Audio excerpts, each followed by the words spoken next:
you doing, fans? Welcome back to another episode of In the Sand podcast. I'm excited as always to have you back for another episode.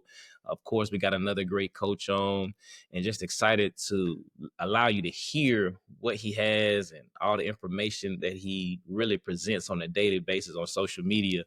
Coach and I, we were talking before the podcast, and I told him, man, I'm always on social media. I'm trying to find ways to get better. I'm always finding ways to grow the game and meet coaches. And so I started to scroll down on my X page, and I guess the algorithm I was looking for some skill development stuff. So I scrolling down, I see this guy, Nick Jones, and I'm looking at the video. The biggest thing, everybody's been talking about the vitamins. So I'm looking at the post video with his vitamins. Post player development vitamins with his post guys. And so I look at it, and I'm over our power forward centers, I guess stretch forwards, as people say. And so I'm like, man, this is some good stuff. So I get to practice that day. And so I got my phone on this hand. I got practice sheet on this side. I got my players out here. And so I'm playing it. I said, all right, let's do this. And then how X set up, if you don't hit it a couple of times, then the screen down. So I had to reset my page. So I said, all right, let me screenshot it and run screen recorder. So I screen recorded, and it still ain't working. But coach got it in the condensed space where you can look at it. It's easy to access, and we're going to talk about that in a second. But that just shows you a little bit about who he is. And I'm going to try to show some clips as the interview goes along. But, man, this is a hardworking young man. He cares about individual. He cares about kids.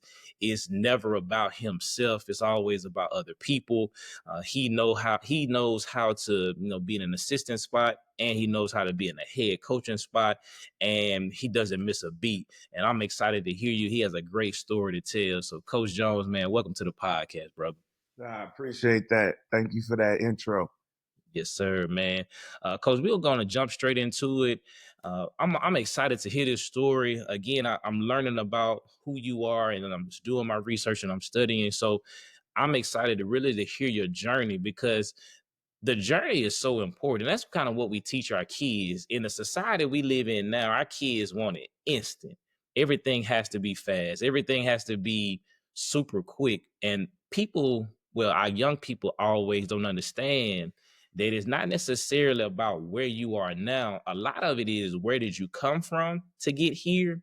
And then also, too, what we're trying to teach them is, how can you go here and take it further than that? And that's a part of the journey. So, Coach, as I give the mic to you, I want you to just tell us about your upbringing. Tell us about, where you were as a youth, as a very young man, to where you are now coaching at this high level of basketball. And just tell us about who you are and what has really brought you to this place right now. Yeah, so sports has always been a big part of my background. I was born and grew up until I was about 11 or 12 in Illinois, outside of Chicago, and was always involved in sports, basketball, baseball. Those were the two heaviest. My family was a sports-oriented family. My dad played college football, so um, sports has always been ingrained in me. So coming up, baseball ended up being my number one sport. And I played baseball from the time I was 5 or 6 all the way up until my freshman year of college. And it was my breadwinner, so to speak. Basketball was a sport that it was fun to play. I enjoyed the competition. Um, I enjoyed the intensity of it and the energy of it. Whereas baseball, I was just really good at it and really worked at it. So, coming up through T-ball to elementary school to middle school to high school, I thought baseball was going to be my path. I thought I was going to go play college baseball. That was the goal. That was the dream, working towards. Parents paying for hitting lessons and pitching lessons and playing on these different travel teams. No different than a lot of these kids are right now in their various entities. Basketball, I didn't really do that.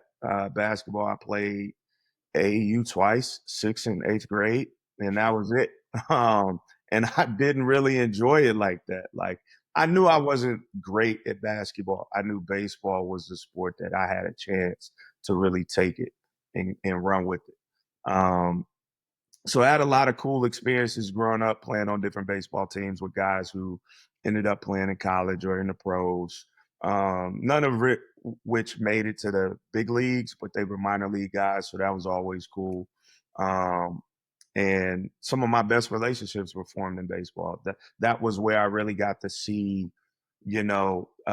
different elements of how the mental side of sports plays into the success of athletes. Just because baseball is so much about failure and about the mental aspect as opposed to the physical. And I was able to take a lot of those things that I learned from playing baseball as a coach when I started coaching basketball. But to kind of fast forward the journey a little bit, got to high school, played on varsity 4 years, got pulled up to varsity um, halfway through my freshman year on a team that had just lost in the Final Four the year before. So I was pretty excited about that. And by the time my junior year rolled around, I was getting invited to play on travel teams and that sort of thing. And it was really starting to look like that was going to be the pathway. I think my first scholarship offer was North Carolina A&T. And then I had a couple other schools jump in there, App State, William and Mary. But none of them were places that I really wanted to go. And I remember playing on a travel team my senior year, and this was at the time where in travel baseball, every weekend you would go play at a different college, at a different university, and play in front of their coaches. UNC Wilmington, NC State, Wake Forest, all these places. And I was really struggling. I was really pressing, trying to figure out, like, just like kids do with travel basketball. They get to a live period or they're stressing out about scholarship offers, and there's a struggle there. The one thing that I was blessed with was being really good in the classroom, having a 3.8 GPA. So sports was not my only pathway. And the other thing I was blessed with was having parents that were in a position to be able to afford college. So sports was not my only outlet. So I'll remember it.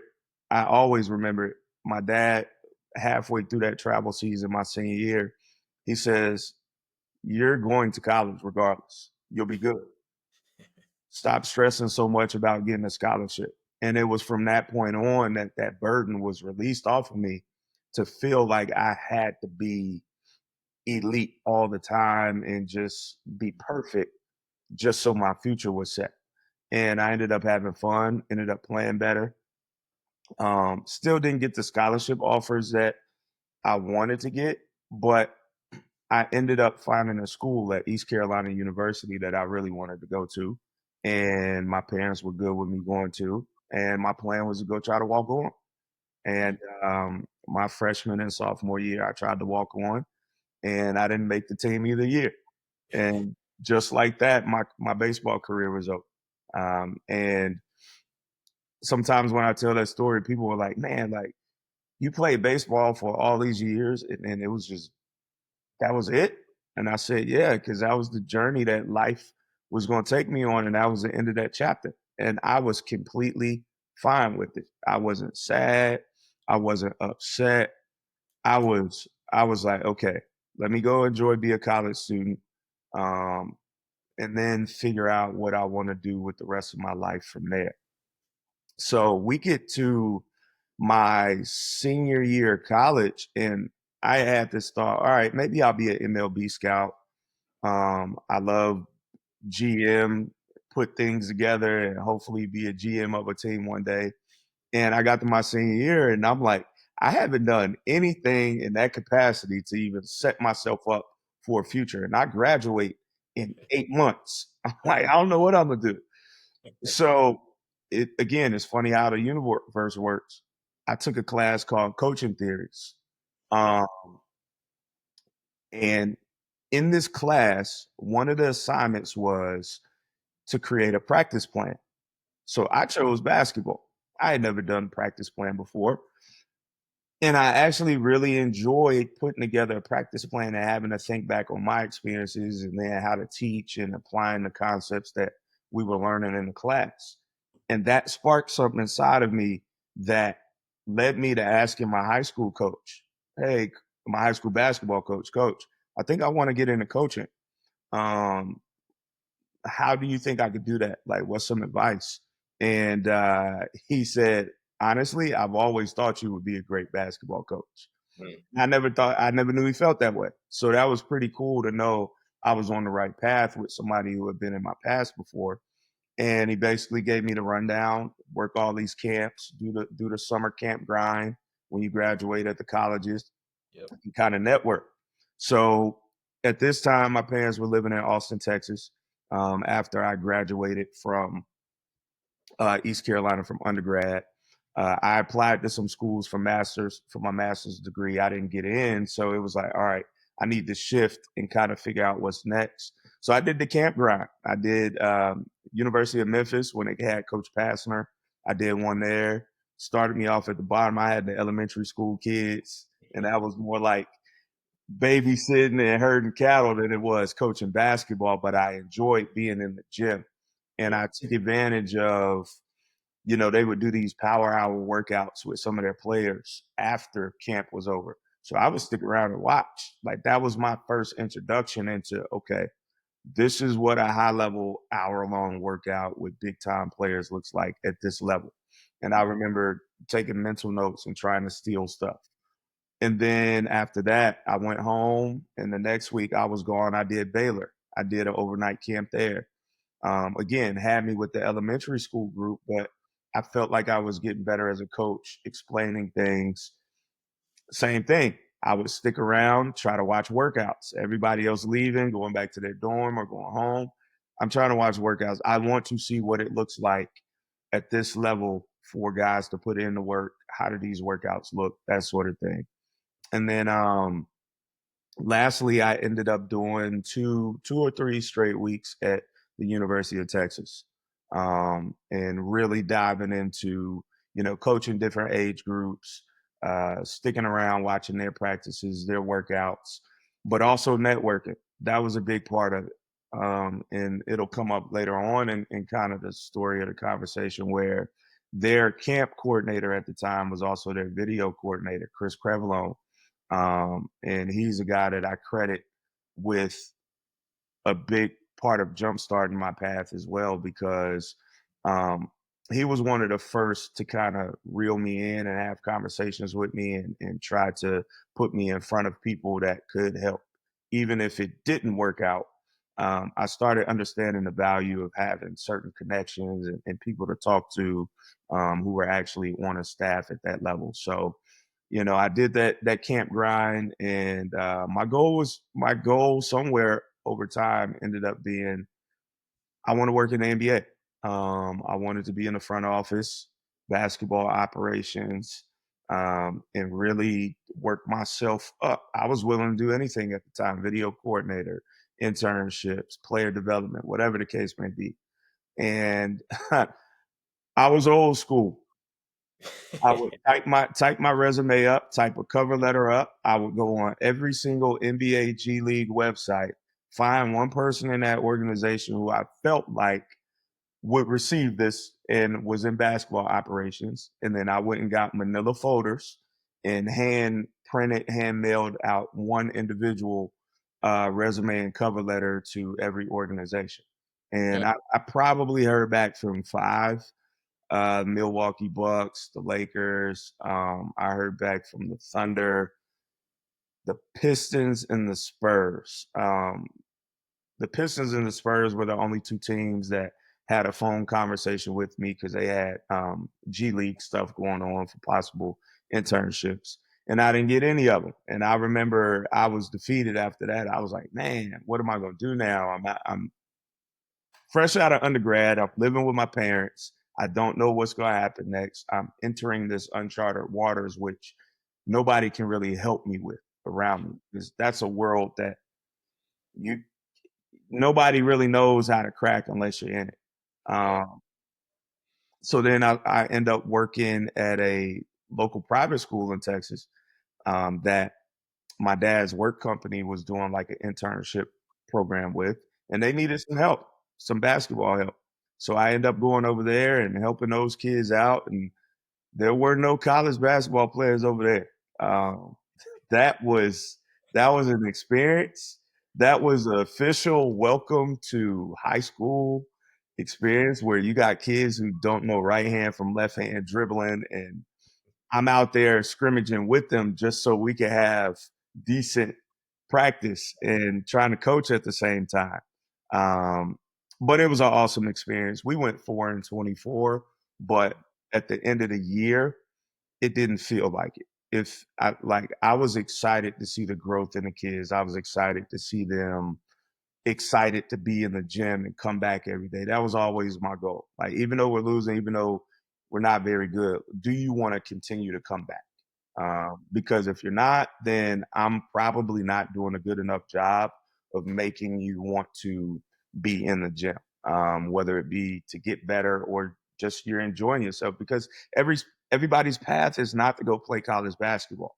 Um, and some environments, are more conducive to that than others. And I recognize that school for a lot of these kids, this was just it was something they like to do. So we needed to make it worth their while and actually help improve them and that sort of thing. So, that season ends. I knew I was leaving. I just had bigger aspirations and dreams. So I told those guys, but I was like, it's nothing bad.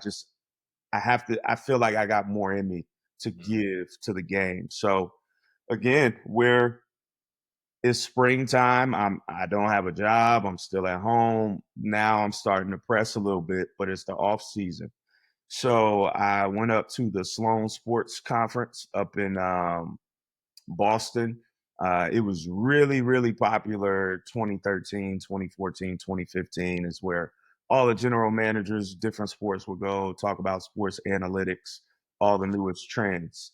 So, for one, I was going because I wanted to learn, and everybody that I was talking to said, you need to learn analytics. It's gonna bust open over the next few years, and basketball is gonna become real analytical, which it did. So I was kind of on that upward trend of learning the different statistical formulas and all of that stuff and kind of how it applies to real life situations. But also it was networking. Like I took those same cover letters and resumes and I took them up there and talked to GMs and met them face to face, which again is another example of why networking will always be at the forefront of anything. You have to go be willing to put yourself out there, go talk to people, shake some hands, and have conversations. And it was a pretty cool experience to go up there and do that. And when I got home, I was even more inspired to keep reaching out to people and just seeing what could come from that. So after that, um, I hear back from my guy that was at Texas, Chris. And I remember seeing on hoopdirt.com on the website, he got a new job at Grand Canyon University. Um, and I just hit him. I'm like, hey man, congrats. Da da da. Da. And he texts me back. He was like, thanks. And then he's like, what are you doing on this day? I'm like, nothing. He's like, I want you to come out here and interview for, I think it was a grad assistant spot. And we hadn't talked in months, but it was the simple fact that our past experience in networking led to that. For him to still keep me in the back of his mind for an opportunity, I was grateful for. So I flew out there to Phoenix to their campus. They were still kind of on the up and up, building a lot. Dan Marley is the head coach, former Phoenix Sun. And it was a cool experience to be out there and see what they were trying to build. But they ended up going a different direction with a former player, which was another thing that I learned along the lines. Like a lot of times, the former players they do have advantages at certain things, and that's something I'm okay with. I'm 5'9", like I get it. I didn't play in college. I didn't play in the NBA. I look like a regular person, so sometimes you got to bring a little bit more to the table, which I've always carried myself with. Um, so, and then I ended up hearing back from my friend at East Carolina from undergrad who She was a manager with the basketball team for 4 years there. She also helped me get on at the Memphis camp that previous summer. So fast forward 10 months later, she sends me a text, "Hey, we've got 4 people leaving, 2 grad assistants and a couple managers. I think you should look at coming back to ECU." I was against it at first. I was like, I'm not going back. I graduated, I left, da da da da. But the more I started thinking about it, I was like, you know what?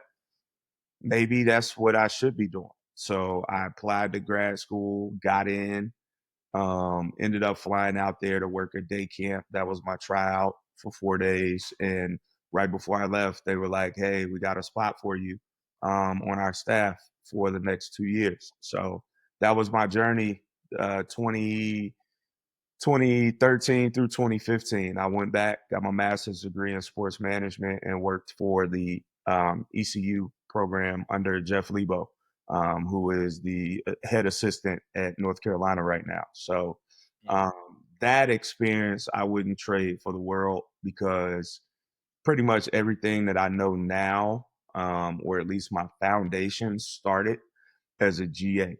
How to chop film, how to do it efficiently, things to look for on film, putting together workouts in a short amount of time frame, because in college you get restricted by the number of hours that you get on the court. So you can't put together a 2-hour workout in 45 minutes and a guy has to get 15 minutes across campus to class.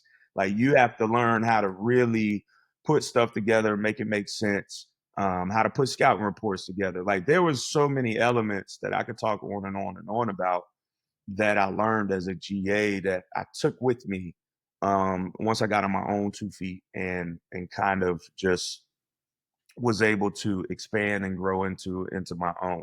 So um, that was awesome, being able to travel around the country, play against these different schools: UNC, Duke, NC State, Memphis, SMU, and just see different styles of basketball, see what it looked like at that level, uh, the experience to draw to be able to help kids who want to get to that path, but also the day to day grind, like helping them understand. Yeah, I was at the office at 7 a.m. folding mail. And that wasn't what I wanted to do. I wanted to be on the court or chopping film, but if something in the office needed to get done, I was going to get it done.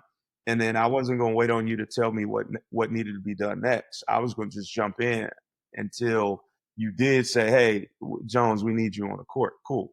And just put my head down and working every day, but also seeing how our players worked every day and went about their business. I think that helped me understand what that type of work ethic looks like at that level, and then finding a way to translate it to the to the kids once I got to high school. So that's kind of the end of that upbringing journey, from elementary all the way through college up until I came out here to Charlotte. Man, coach, that's a very good story, man. And coach, like, no lie, man. Everybody know I take notes, man. I'm trying to keep up, man, because you drop so many nuggets, man, and I don't want to miss them. And coach, because a lot of your journey, and it is, I don't know, it's God divine how this happened. Like these last couple interviews, I'm very aligned with a lot of these different topics, a lot of these different steps in people's journeys. And so it kind of let me know that you ain't alone in this, and it's good to build relationships and network. Because, like, coach, I'm gonna start back from the beginning on some of the things you talk about, but a lot of it was the same. Like I was the same way at Jackson State. I played high school ball. I wasn't the best player on my team. We won the state championship, and so when I got to college, I had two opportunities to play college ball. I was able to go to Belhaven University, and I decided to go to Jackson State. Got there, didn't make the team, made the first cut, but you know how it is in college, man. They tell you that first cut, but you probably way from a first real cut. And so they invited us out to a 5 o'clock practice, and coach, that was the last time we saw that coach, and he saw us. So I was like you. I realized that, man, I think my career coming to an end. And coach, I really had to pause because I'm like, I've been playing this since I've been 6, 7 years old. Again, I've never been the best, but I enjoy doing this. And like basketball was a part of a part of me. And like I said earlier, sometimes we make basketball our identity. And so we're in a space where like, man, what am I going to do? But I was also good with saying I'm ready for a new transition into my life because basketball wasn't always the easiest thing. It was a lot of long nights. It was tough trying to find a spot on the team, trying to compete, trying to get playing time, and just maybe not get into the same level as my other teammates because I had some pretty good teammates. They went on to play Division 1, play overseas, things of that nature. So I was good with that. And I'm like you, I found something else to do. I went to Jackson State, got my degree. But one thing that I used to say this, I wish I would have known, but things happen. I'm gonna say I wish, but it would have been good for me to kind of take that path that you took because a lot of the things that you listed, like wanting to be on the college level, I have a aspiration to be on the NBA side of it and do those things in I guess in a manager's type role, but I never did the things to get there. And so as I'm listening to your story, I'm like, man, like that's the path that you take. And that's one reason anytime I get a chance to talk about this on the podcast or to young coaches, man, when you a basketball coach, just like Coach Jones said, look at, or any coach, football, baseball, track, soccer, whatever you are aspiring to do, sit down and say, okay, what level do I want to go at? Do I want to go rec, high school, NBA? And then now you got to do the things to get there. I thought that if I just go to school, coach like I've seen, and I seen my other coaches do in high school, then magically my phone gonna ring. North Carolina, Duke, Texas gonna call me. Then magically I'm gonna be on the sideline, coaching in the NBA. And that's my thinking process. And I know that sounds crazy, but like everybody say, until you know better, you do better. And so, Coach, I think you said it good, and that's why I'm gonna echo it. You got to do things to put you in position because people got to see you in those roles.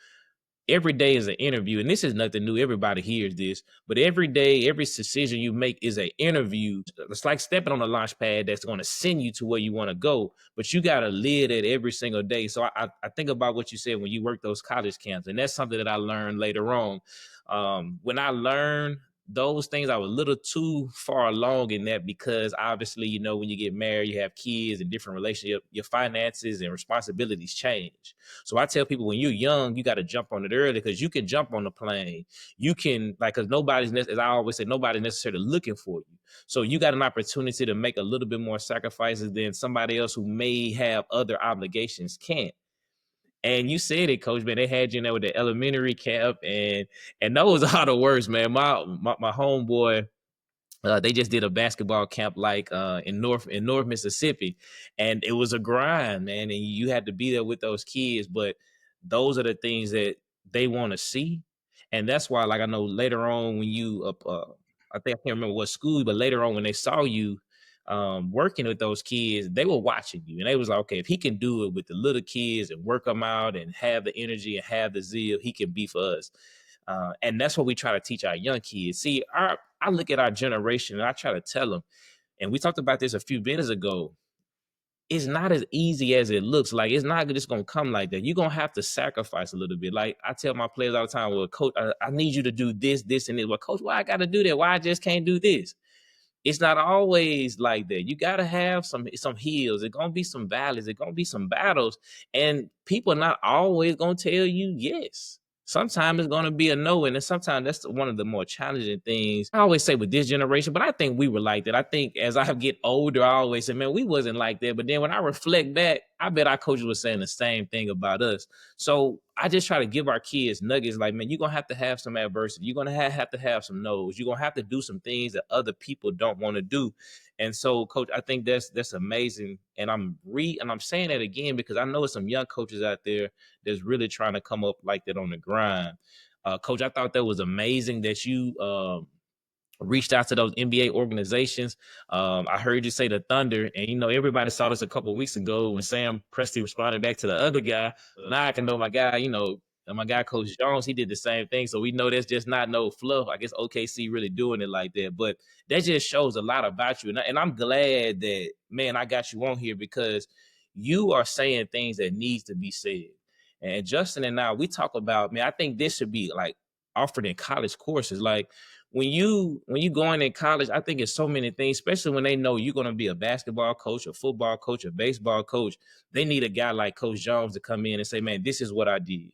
And these are the things that we need to do. And then you set up professors and you set up different things to do that. And I know some schools have that set up like that, but most guys who go into coaching, they don't have this kind of knowledge. So coach, you giving people PhD knowledge for free, man. And so that's why I really like it. I'm getting having such enthusiasm with it. I'm gonna go one more thing and I'm gonna ask you a question. We can get into the interview some more, coach. Because I don't want to miss something because you said so much, but I did see this the networking part, man. That's important. um I really didn't know how much networking was important because I've always been a guy, man. If I want to have pure conversations, like, it's sometimes to me it's always hard to have conversations, be like, hey, how you doing, so how was your day today, so where you coach it, things of that nature. I always thought that was, kind of not organically, just naturally, just authentic. But what I realize is that's a start off piece. But if you really want to be authentic, like I say, you reap what you sow. Give them something to be authentic with, and then let the conversations grow. Because in our profession, and probably in most professions, you gotta know people, man. You really, really gotta know people to move you forward with that. So I like you for saying that. And this is what I want to say, and I want to talk about it more. It's going to lead into my next question. This hurt me a lot when you said this, but I can relate to it, man. You probably a good candidate for that job at GCU. And then you go there, and then obviously somebody else gets it because, like we said, they know somebody, or they were a former player, or you may not have that look. And you said being 5'9". And I think sometimes, as we all face that sometime, because especially like when people go up for like head coaching jobs on a local high school level, obviously some of these college jobs, sometimes it does hurt a little bit when they look at you like, man, did you play college ball? Did you play professional basketball? And like, man, I don't know, man. We need some guys that look like this, that, and the third. But coach, that's so unfair, man. So kind of speak to that a little bit, whatever your heart feel on that, and I'll move my next question, because a lot of guys, it happened to them. I talk about this a lot on the podcast, man. I wasn't chosen for a particular job because they said I was too young, and I was 24 at the time applying for a head coaching job, so that may be true in of itself, or maybe I just wasn't the best coach for it. Harsh reality. But just talk about that a little bit, because so many coaches go through that, man. I talked to so many of my buddies, man. They so hurt, man. Like, man, I can't believe they ain't choose me, man. I went to this high school. I put all these years in, man. I've been in here scrubbing the floors and sweeping the gym and doing all these camps, and they just look over me and get this guy that I don't feel is deserving. So, coach, help some coaches out like that, man. I think one of the biggest things I learned over time, especially I, f- I forget who told me it was when I was in a GA at ECU. It was somebody who said when you walk in a room, make sure that they understand your value. Mm, And my number one purpose to come out of ECU was there's going to be something that I'm really good at by the time I leave here. And there's going to be something that when I walk in, all right, Jones, we want him on the court because if we need him to hop in these drills, he's going to do it. He's not going to mess it up.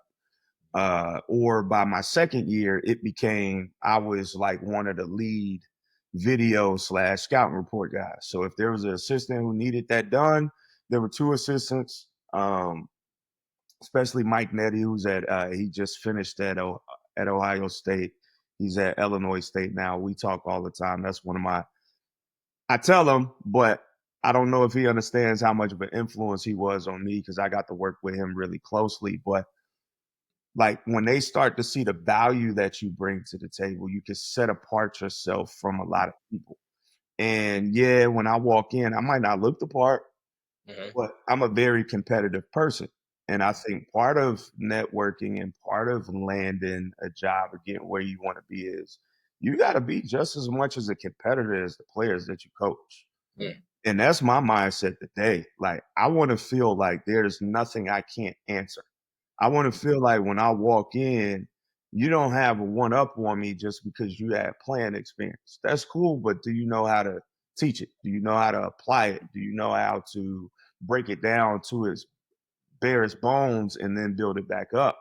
yeah, So I learned over time that was going to be my niche.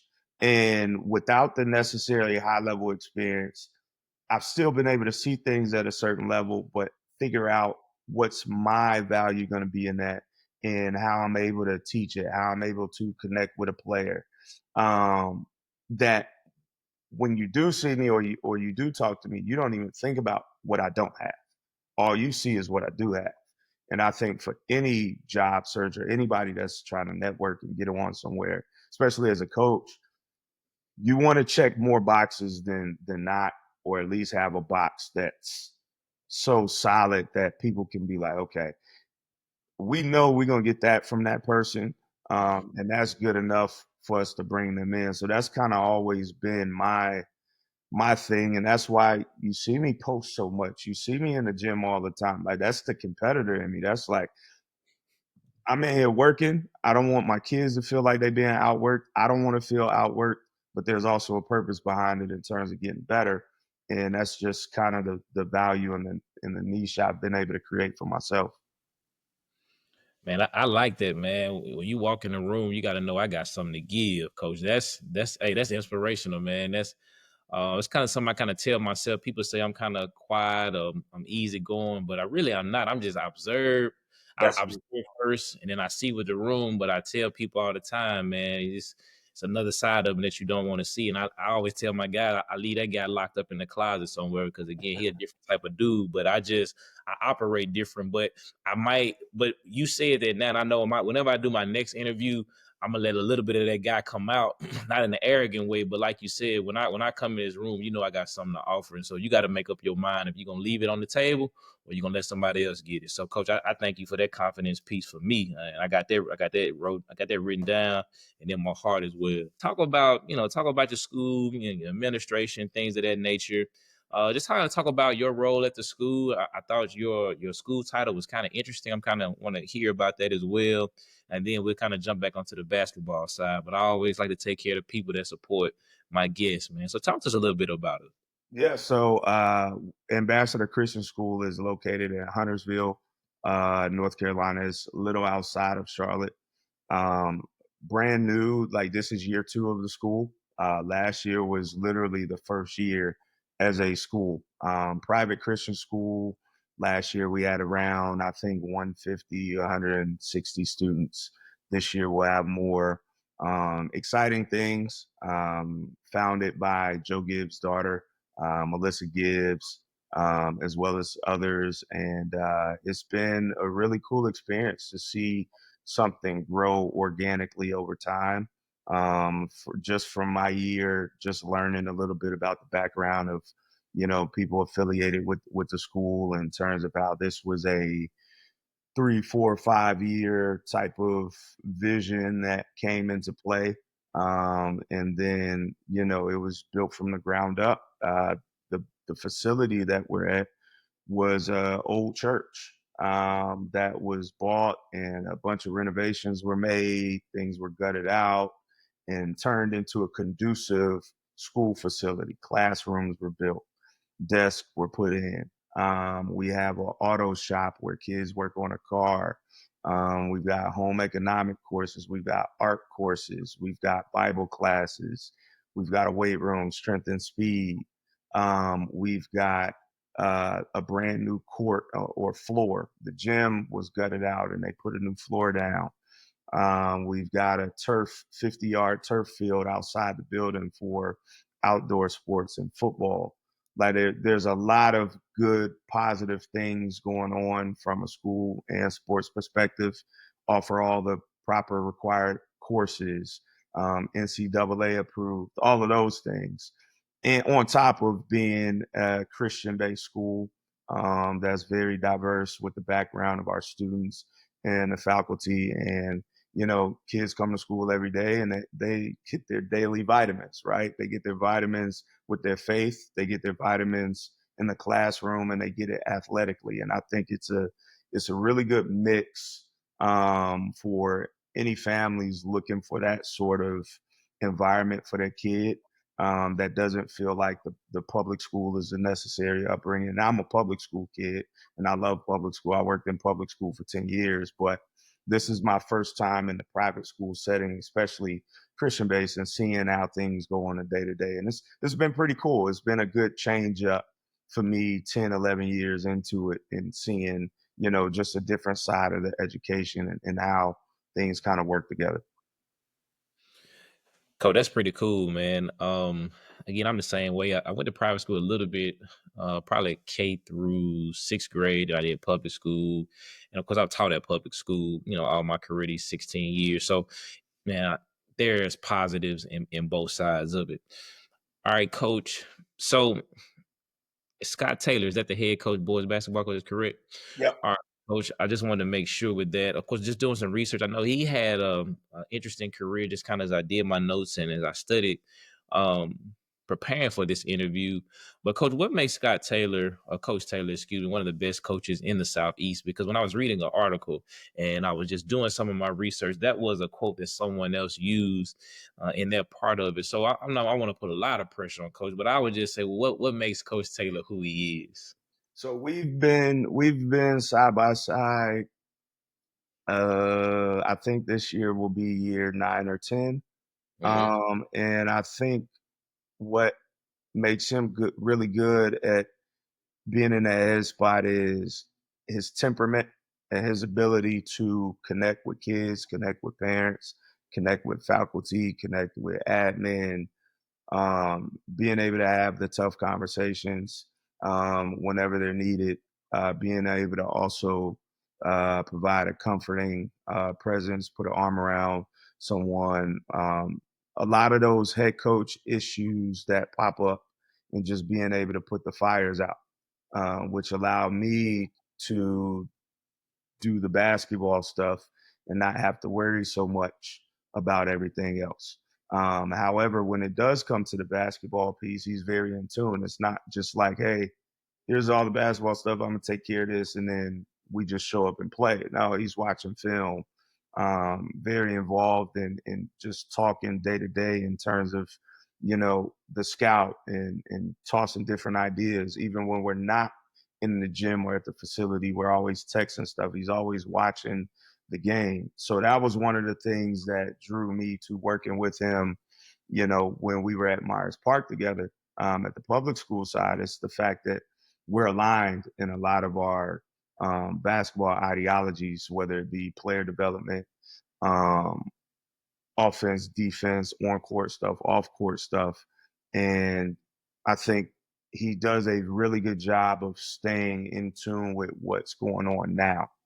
Um, I think some head coaches either don't want to get away from the old ways, and they think things are done 10, 15 years like they were done 10, 15 years ago, or don't have somebody around them to kind of help coach them up on, hey, you need to be in tune with travel ball. You need to be in tune with what these prep schools are doing.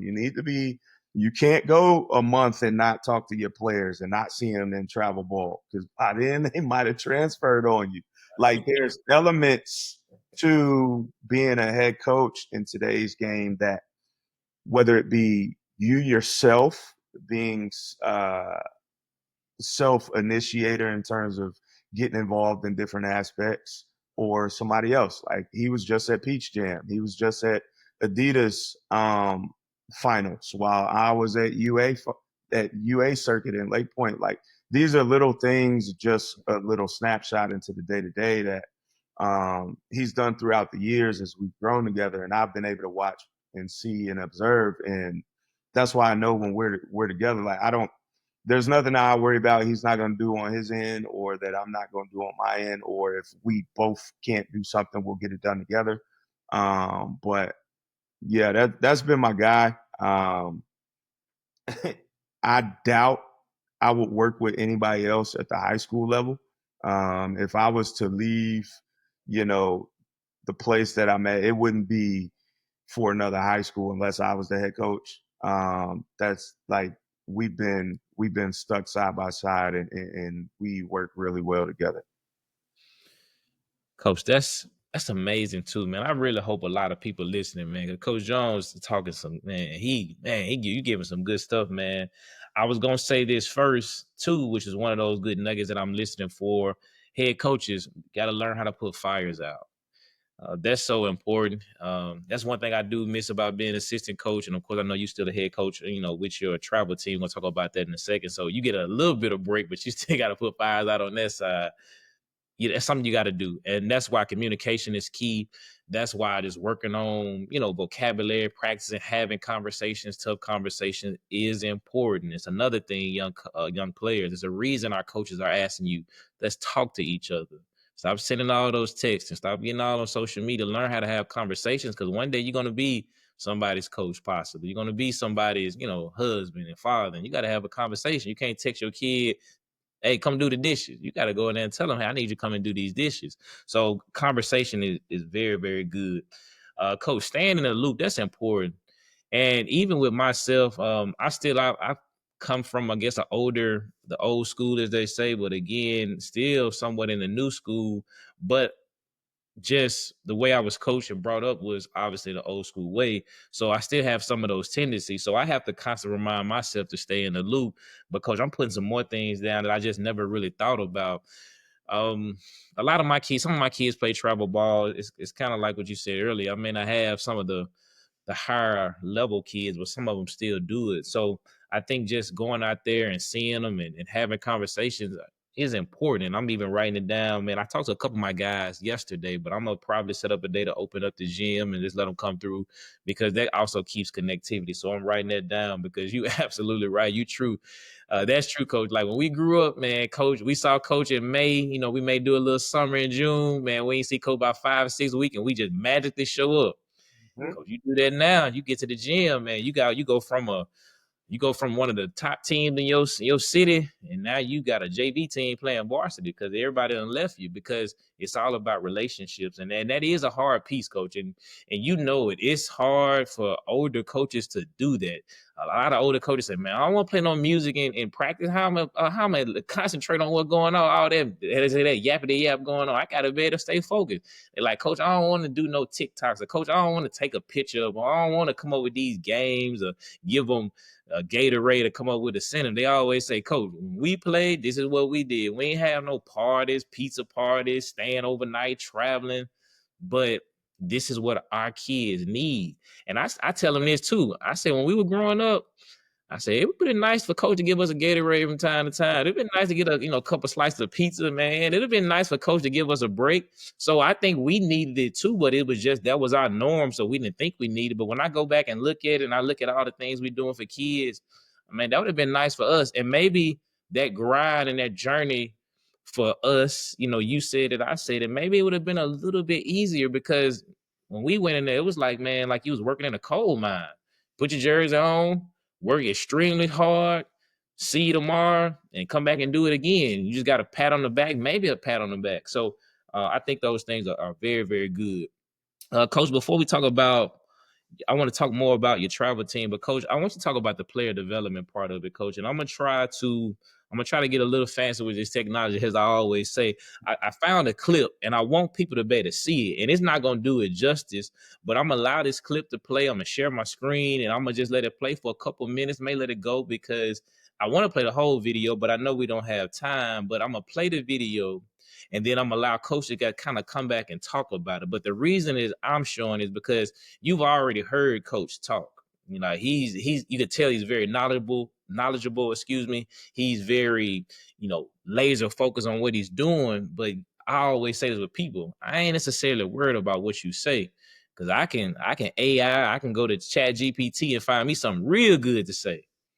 But I always look at the fruit, look at the work, and does the work match with the man or what the woman is saying? So I'm gonna allow this to play. I'm gonna allow coach to talk about his skill development, player development, and when you watching this video, and I'm learning too, I want you to watch the speed of how his guys move. We all say, every coach say, oh yeah, we go game speed in practice. Yeah, we say that because ain't nobody in the gym with a camera, but gotta go game speed. And when you may say, well, coach got a camera, but if you watch everything, even when you watch his kids play, they move in the same speed. So I want you to watch the game speed. I want you to watch the energy. I want you to, if you can hear it, I want you to watch how coach is talking to him. You can tell the relationships are there. Like those are the things that I look for when I look for a coach and what they're doing. And I told somebody this, and maybe I was just talking to myself, but it ain't all to me. It's not all about the wins and losses to me, because I know there are other things that go on that keeps coaches from winning. I like to go and sit in the gym, or I like to watch something. Let me see what he's doing. Let me see what she's doing. Let me see the aspect of what they're doing, because I have to tell people all the time, when coaches put their shoes on and walk into the gym or walk onto the football field or walk onto the baseball diamond, I rarely doubt they get on their playing surface and they going to lose. Like I rarely doubt that. There may be a 1%er out there, but most of them trying to go out here and do something successful. So give them an opportunity and see what they're trying to do. Now, like Coach said, we may have to help them out or maybe say some things or give them some advice, but let's just see what they're doing first. So let me share this screen, man, and we're gonna go from there.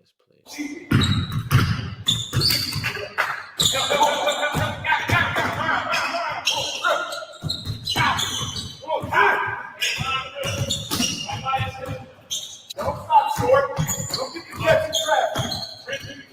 Use that right shoulder to get in the cup. Use that right shoulder to get in the cup. Yeah. Between the legs. All right, stop short. Come all the way up here.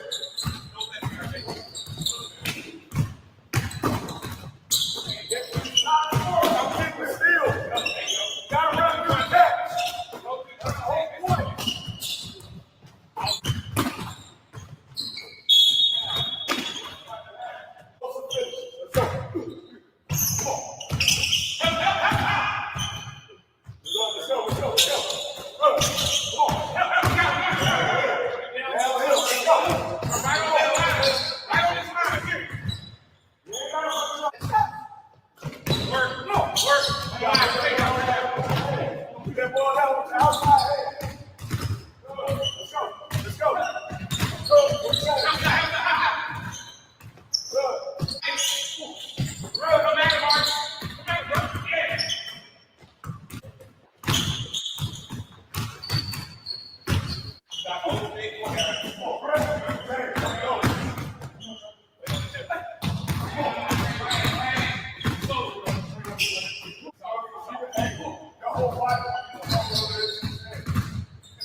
I wanted to get back into it and just watch some more, man. Now you see why I was struggling in practice, man, trying to pause and then stop it and add the drill because they got so much going on.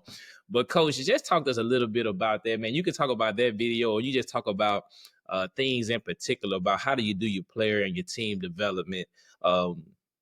And another thing before you get started, man, I did like their court, man. I like the branding, and I know I get excited, so man, forgive me, but I like the branding that y'all had with the Nike sign and the Jordan sign. And as I've gotten older, you realize, man, that small detail is just a powerful thing. This year, coach, I got my guys. We got in some Jordan jerseys. We probably way behind the 8 ball. Everybody been doing this, but they excited about it, man. Like we go from having just a generic high school jersey on. Now you got that little symbol. So hopefully they go out there hooping like Jordan. But go ahead, coach. Talk about your players. Talk about what we saw on film, brother.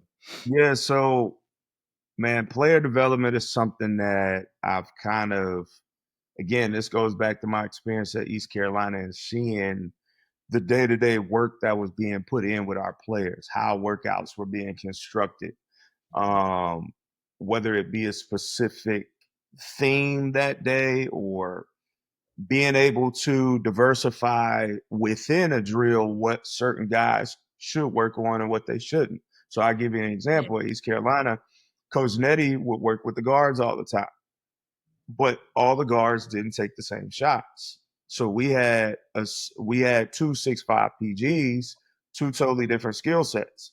One was more of a pull-up guy. You know, he'd get to the elbow, get to the free throw line, shoot the pull-up mid-range off the drag screen. The other one wasn't really a pull-up guy mid-range. He was more of a get 2 feet in the paint, shoot the floater, shoot the runner. But the other one struggled with it. So instead of spending a bunch of reps working on stuff that neither one of them would default to in the games, Mhm. he would just spend a ton of time really making them even better at what they were really good at. And that was just a small snapshot to me of, oh, okay.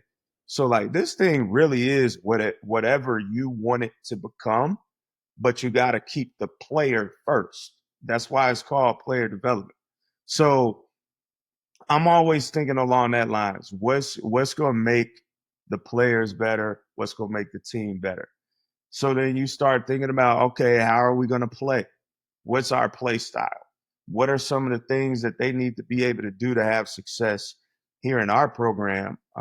Most of the time, you're talking about from an offensive standpoint. Like, what are the shots going to look like that they're going to get in a possession? Mm, What are the scenarios that they're going to get?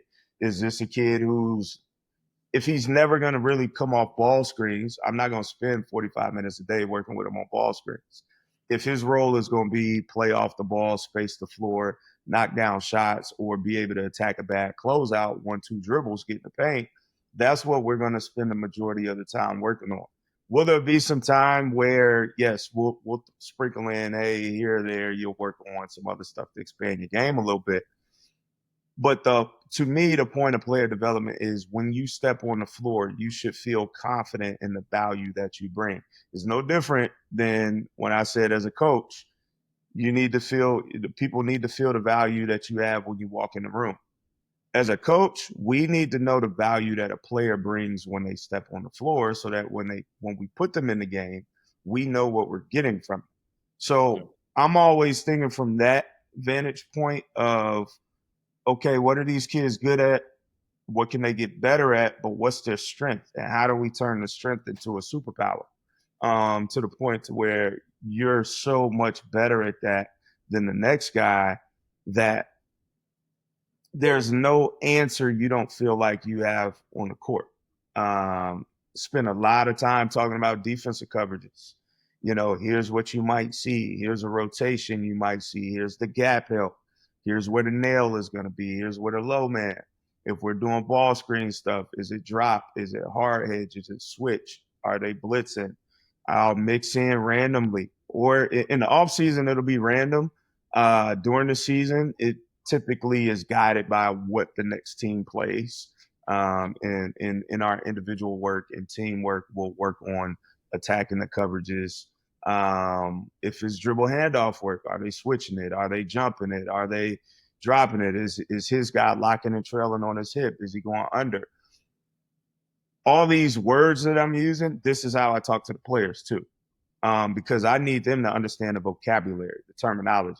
You can't you can't break it down into ABC 1, 2, 3 and expect them to grow. Like they have to learn the vocabulary and the terminology and the meaning behind this stuff so that when we're actually coaching them in game or we're watching film, they can attach the vocab to the concepts of what they're seeing and be able to make the best decisions possible from there. So again, this all of this thought process is condensed in these videos that you see.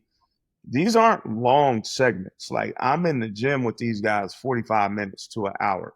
That's my cutoff because I want to go home too. I want to kick my feet up. I'm not in the gym with you for longer than an hour. If we got to do more than an hour of work, we're wasting time beyond that because that means you're not working at the rate I need you to work in this hour. Most guys will say when they're done with my workout, even my guys in college, they're like, man, an hour with you feels like much longer. I'm like, that's how it should feel.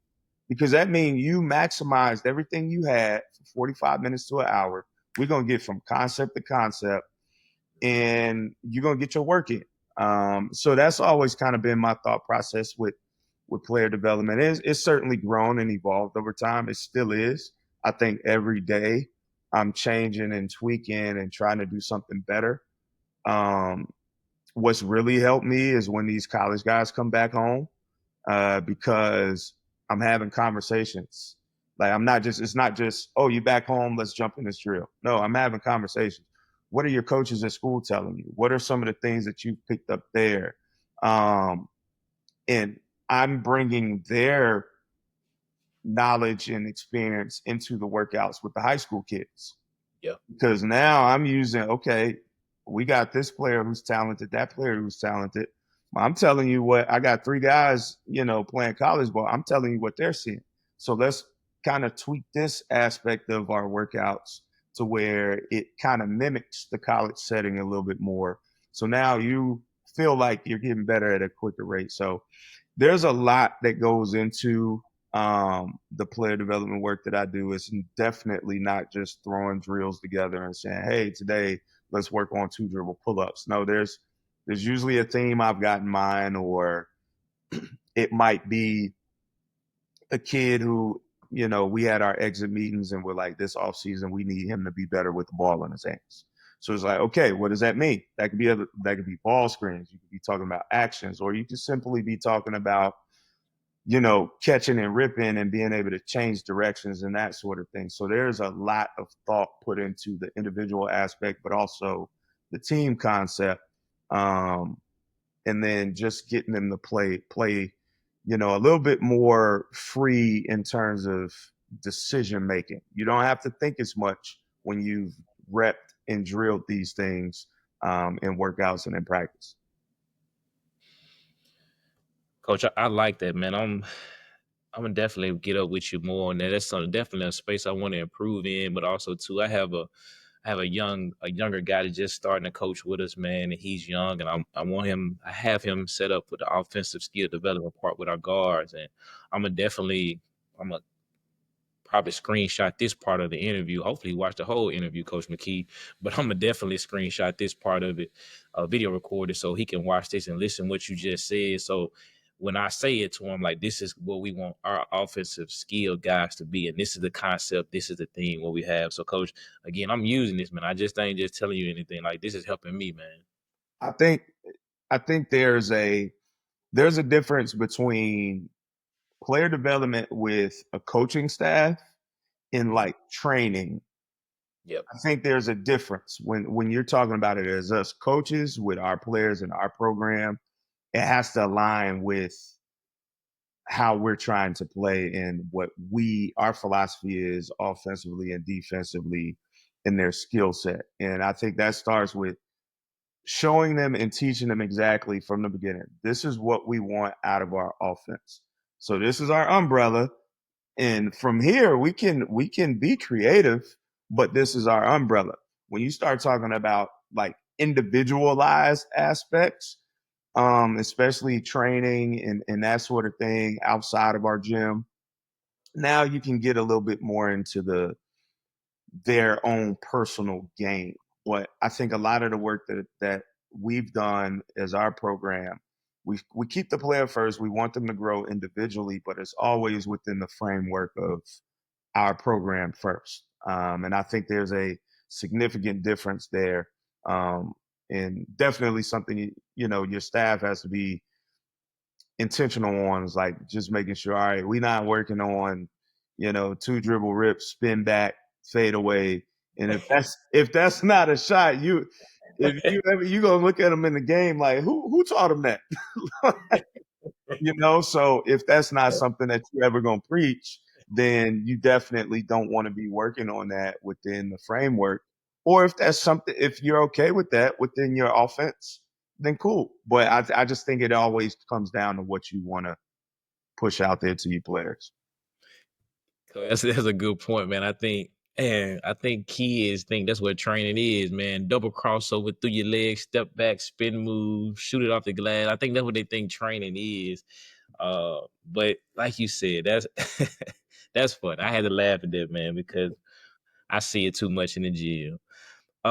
Coach, I got a lot to ask you, man, but I know I kept you a long time, so I'm gonna try to kind of condense some of this. But again, it's too much. I don't ever want to cut you short because again, this some valuable information.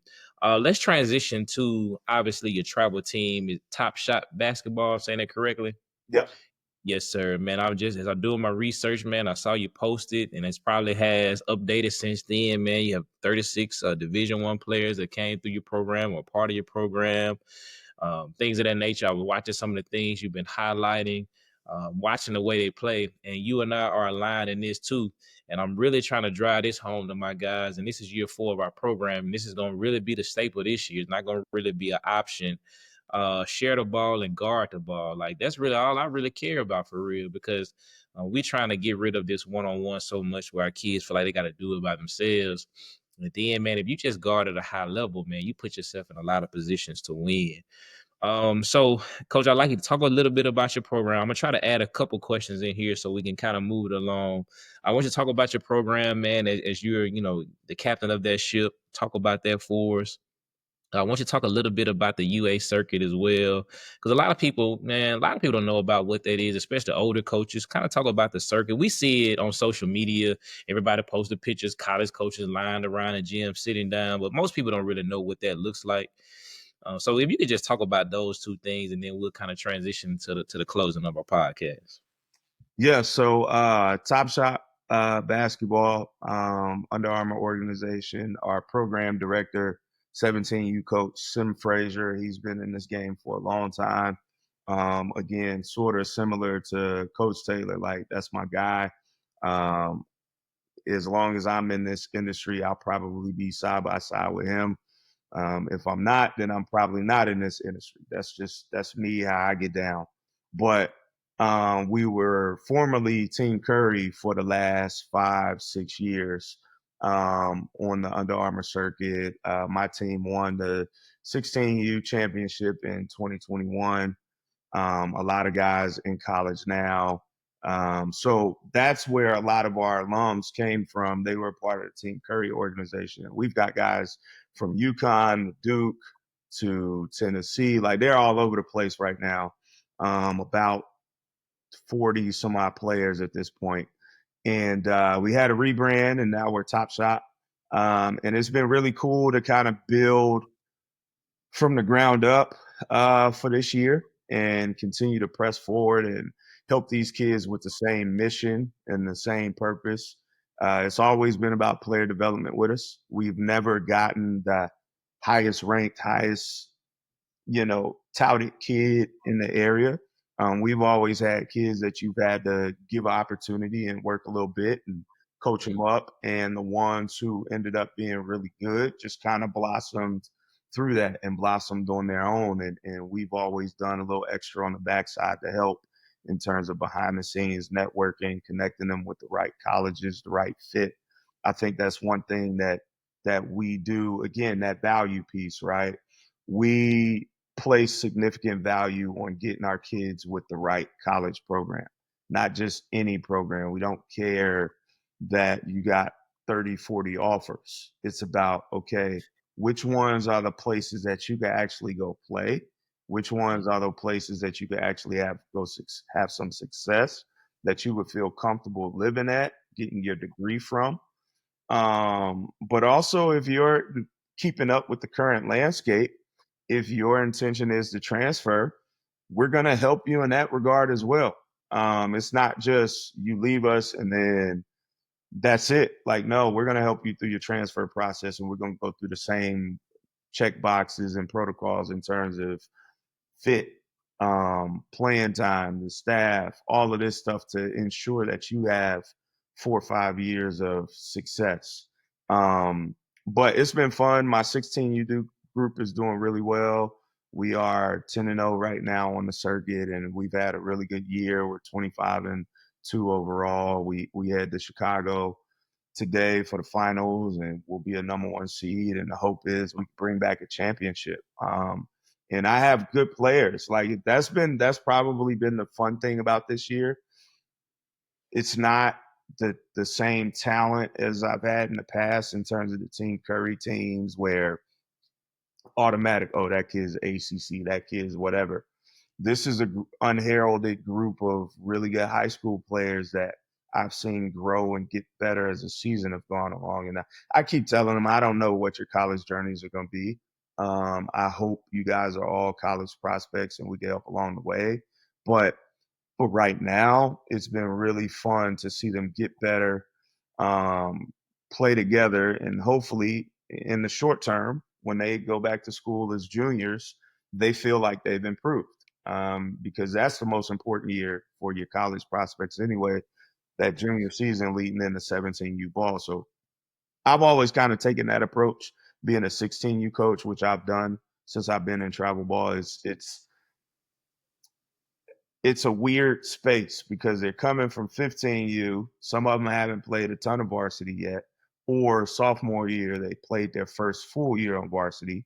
where they may have gotten spot minutes or started. So they're all coming from different backgrounds with that. And then you get them, and then now it's junior year, wherever you are, it doesn't matter. Junior year, you're expected to start.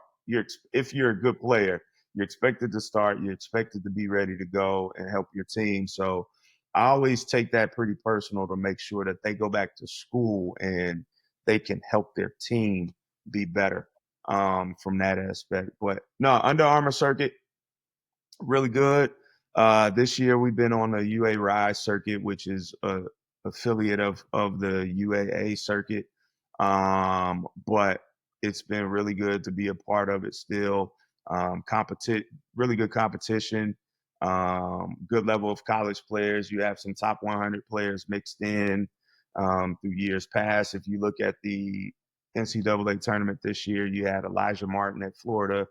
You had not this year, but the previous year, Zach Edey was a UA Rise kid. You had RJ Luis at St. John's, who were UA Rise kids. So, I try not to get caught up in all of that conversation. You have people who are one side or the other with the different circuits. To me, I always tell the advice of a kid: go where you're gonna play, go where you're gonna get better, go where it's your level of competition that you can succeed at. It's no sense of being on a team just to be there, be in social media clips, get the free gear, but then you traveling halfway around the country and you playing 8 minutes a game, and then you get back on Monday, and us coaches, me and you sitting like, "How'd your weekend go?" And you like, "Coach, I ain't even play." It's like, how can we help you if you're not playing? So that's my thing when it comes to the circuits and all of that. And even when you talk to college coaches, like I'm sure, yes, this one might have better players than that one or the competition, but for the most part, when you touch campus, you're never asked a question about that again. Nobody cares. And the way that people are transferring, you're seeing guys go from a low major Division 1 to a high major and become a starter and a first round draft pick.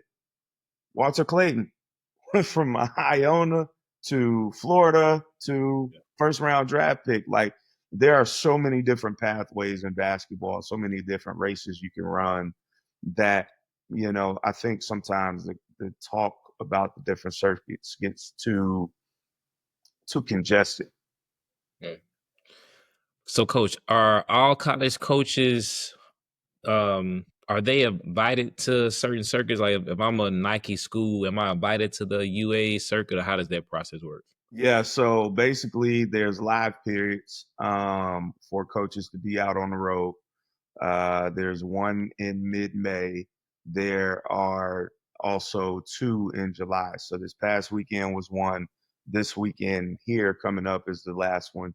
And they can go to any circuit. They can go to Puma, Under Armour, Nike, Adidas. It doesn't matter. You also have independent events that are not circuit affiliated that just have good teams, good players, coaches can go through. And coaches kind of go to the ones where they feel like they could get players at their level. You're not probably not going to see many Division 2, Division 3 schools at EYBL at Peach Jam, just because the level of competition, they're probably not getting those players, right? But you'll see them at some independent events. You'll see them at some of the other circuits, and that's okay. Like, again, that goes back to what I was saying. Like, there's a fit for everybody. There's a level for everybody, but ultimately, where you end up, y'all might be on the same court as teammates in 3-4 years anyway, with the way that this game works. But no, coaches can go to any of them that they want during the designated live periods and go evaluate and watch a bunch of games. There's also the 2 June live periods with the high school teams that they can be out and see as well. That's good information, Coach. You're absolutely right, man. I break this down as an analogy, man. You go to Chick-fil-A, you go to Popeyes, you go to Zaxby's, you go to Cane's, you go to Bojangles. It's different chicken for everybody, but sometimes, man, they're gonna all go down the same way. So it's different avenues to where you're looking at it when you come to success. Coach, I want you to give contact information so people can find ways to better see some of these things you're doing, so they can find some ways to be able to get the information that you're presenting to them. So you can tell us kind of your social media outlets or ways they can contact you. Tell us about some of the things that you are presenting to coaches, that you are allowing them to view what you have. Obviously, it comes with a fee, obviously. So kind of talk about that as well. I don't want to miss that part. Then we're gonna get into our closing segment. Yeah, so my Twitter and Instagram pages are both the same. Coach Jones, ACS, and that's just the initials for Ambassador Christian School. That's Twitter and Instagram. You can follow me on those. I'm always posting the videos. Um, Sometimes it's not workouts; it's just breakdown stuff that I got in my mind that I want to show clips of, whether it be summer league, college, NBA. I'm just a basketball person. I'm always watching the game. I have access to Synergy to be able to break down film. So it might be me randomly posting, dribble handoff pull ups against drop coverage. And it's not a workout, but it's game clips. And maybe you can use that as a teaching point to your kids the next time that you see them. So always some sort of resource on those pages, and the link to my storefront to purchase those workout videos and the bundles are posted on my bio on each of the social media pages. So if you click on the social media profile, you'll be able to find the link to the storefront and get what you need. The videos are bundled in terms of folders where you can have everything, or if you're somebody who just want something more specific, and you kind of want to piecemeal things together, those are also available. So that's that. But also, I also leave that option there for those who want to work a little harder and just have to pause and stop and start on Twitter. That's available too. So it's something out there for everybody. But my whole point in doing that was to give people a resource to be Yeah. able to see how our kids work as well. I think often in coaching we gatekeep sometimes, and we're secretive in terms of, "Oh, I don't want to let people know what we do." What is me showing y'all how we work out gonna do in terms of us winning or losing a game? Like you still have to teach it, you still have to apply it, you still have to have players that can execute whatever it is you're talking about, and then in a game you got to go win. So I've opened up more and more through the years about that stuff, and I've really appreciated the feedback that I've gotten from coaches, whether it be in person or online, and just like, coach, like, whether it be somebody who's just starting out or somebody who's got a lot of years in the game older than me, but they're like, man, I'm seeing things in a different way. And I'm like, that's what it's for. I'm not trying to come off as an expert or anything, but these are my experiences. And maybe it gives you a different perspective. Same way that I've paid for videos of clinics and gone to stuff like with coaching is a learning industry. And if you're not trying to grow, then you're stagnant and your player's gonna grow. That's true, man. This has been a very beneficial summer for me, and I really expect good things to come to pass this upcoming season. All right, Coach. This is a new segment that we had. But well, before I get to the new segment, I'm gonna go ask you one of our famous questions that I always ask all of our guests, depending on what sport that they coach. But of course, this one is the your starting five, and we ask this a lot, and it's always good to see coaches talk about this. And so, Coach, you get five players. What would be your all-time starting five from NBA players? And Coach, it don't have to. It can be positionless. It's really whatever you feel. If you had an opportunity to choose five players, what five players would you choose? Your NBA all-time starting five. So for me, it's funny. Like, I'll probably go with my favorite players. Uh, Kevin Garnett would be in there, probably at the 4 to 5. MJ, because I think he's a GOAT. Derrick Rose is my favorite player of all time, so he'd be in there. Um, I probably throw Tim Duncan in there. Okay. I feel like he doesn't get a lot of respect, and I probably throw Kobe in there. Well, it's not a bad lineup at all, man. My guy, man, my guy from last interview, man, he didn't even have MJ in the list. And MJ, he was undefeated until the end, but he's a young coach, man, and that's my guy, man, Coach Yeah. George. He said I didn't see him play, so I couldn't put him in my lineup. He said he the GOAT, but he ain't have him in the starting five. I was like, man, you hurt Jordan resume. He's 6-0 in the NBA Finals, and he like 30-0 in the same podcast, man. Now he 30-1 now. But man, KG, MJ, D Rose, Tim Duncan, and Kobe, man. That's an amazing roster.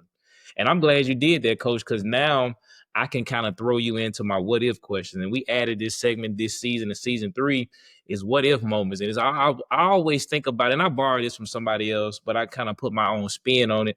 I always like basketball and stories, so I thought about what if this would have happened. And so I'm gonna choose one of the guys that you have on your list, and I'm gonna say KG. And this was always been a big question with KG. Coach, I'm gonna ask you this: what if KG wouldn't have stayed in Minnesota so long? Where do you see his career going? If he didn't stay in Minnesota so long, where would KG probably be in all-time leaders and championships, things of that nature? I think he probably has another ring or two. Definitely depends on where he would have gone. Hmm. But I think he got to Boston by the latter end of his prime, and he Hmm. started slowing down and his game changed. But like younger KG that was grabbing boards, pushing it up the court, he Hmm. was a mismatch nightmare. Like I definitely think he would have found a way to win one or two more rings, even though he still had a great career. But he's one of those that I paid attention to the message that he always talks about loyalty and staying in Hmm. one place too long and having to do what's best for you. Yeah, coach, that's important, and because so many people criticize our young generation on where we are basketball wise now, man, what's the name would have never joined him. He never would have done this. He never would have done this. And that's probably true, but you said this over and over again. And I've been saying this recently. Well, you could say that about Blockbuster. Well, if Blockbuster would have kept doing what they was doing, like they were doing, where is Blockbuster right now? I can't find a Blockbuster. I've been looking for it because I want to get that movie for $4.99, but I can't find Blockbuster. So things change and things evolve. So let's not give these guys such a hard time. Like, man, they doing this, that, and the third. Because at the end of the day, everybody gonna always do what's best for them. And I was appreciative that KG said that. KG is definitely, as they say, an old school guy, OG.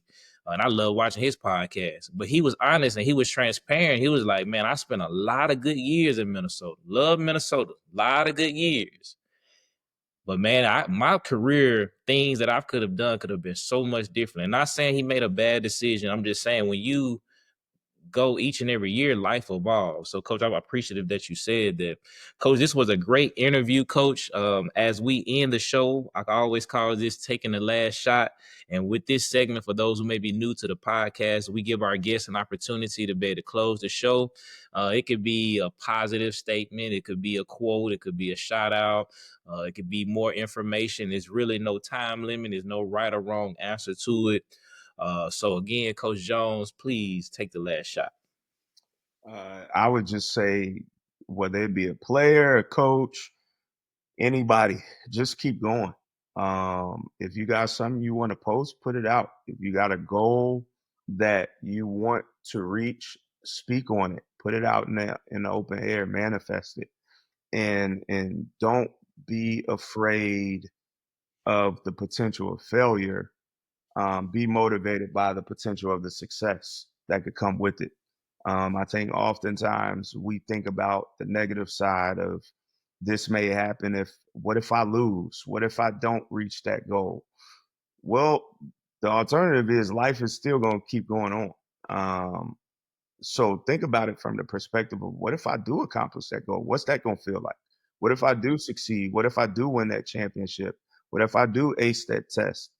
That this gonna feel awesome. It's gonna feel great. So, you know, that's my advice to people. Just keep going, keep pushing, whatever it is that you're reaching for, don't stop. And when you do meet those moments of failure, Like, don't let that be your motivation or your driving force. Let the idea of success be that, because that's going to be the feeling that you want to feel more so than whatever comes from failure anyway. What a word, man. That's a word there, coach. Man, I wrote it down. Motivated by the potential of success. Coach, as I wrap it up, man, I when you was talking, I thought about what Kenny Smith said. Um, and when you was talking in the beginning, and I just look at your career and I look at what we've been talking about for this past hour or so, that really jumped out to me. And of course, most people know it because again, it got hot on social media. And this is maybe worded a little bit different, but pretty much what he said is champions do daily what everyone else do occasionally. Champions do daily, excuse me, what everyone does occasionally. And so if you don't take anything else from this podcast, and I really hope you do, because there's a lot of good information. Like, this is solid here. Like, do daily stuff or do daily tasks, but don't make it occasionally. Do it every day, because that's what champions do. That's what the great people do. And that's something to be motivated. Like I tell myself, I can do all things through Christ who gives me strength. Philippians 4:13.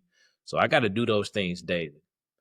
So, Coach, I appreciate you, man. And I always say this, man. You know how to support In the Sand podcast, man. But support Coach Jones. He got a lot going on, man. My people, of course, in the North Carolina area, man. Support what he got going on, man. See what he needs. It could be a positive word. It could be something for his kids. That's the way you support people. Support them, encourage them. So I thank you again, Coach. It's been a great episode. As we wrap it up, I always say it: be nice, be kind to someone, and we'll see you on the next episode. Y'all have a good one.